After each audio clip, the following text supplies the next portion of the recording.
they're a good first step. We've got a long way to go to protecting drivers.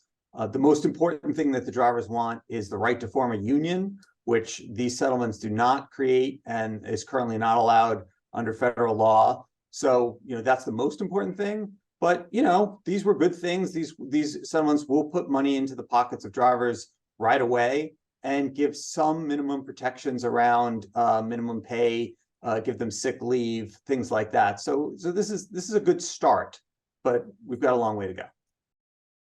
So on Uber and Lyft rides, passengers are charged sales tax, and they're charged a fee to pay for workers' compensation insurance for drivers. That's called the Black Car Fund fee. So you'll see those at the bottom of every bill.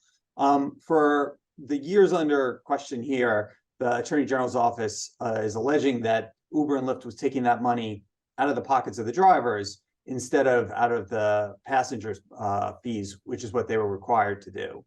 Neither side is conceding that the other side is right, but Uber and Lyft have agreed to pay the money anyway. From our perspective, the driver's perspective, what matters is the drivers get their money back, not calling anybody names.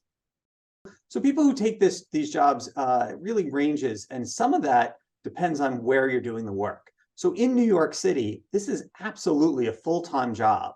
You need to get licensed by the Taxi and Limousine Commission, which requires exams and courses and drug tests and getting a certain kind of car and a certain kind of insurance. And once you've jumped through all those hoops, which can cost tens of thousands of dollars, you become a full-time driver. So in New York City, we see, really predominantly it's full-time drivers who make a living trying to feed their families with these wages.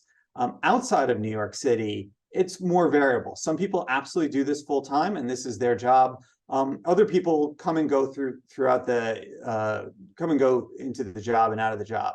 So, maybe you are saving up money for a vacation, or you want to pay for your daughter's wedding or something. You might do this for a few months, or you may have a couple of part-time jobs, and this fills in the gaps when you're not getting scheduled enough hours, that kind of stuff. So we see some of that, but more of this industry are people who are using this money to feed their families than you would imagine, especially in New York City.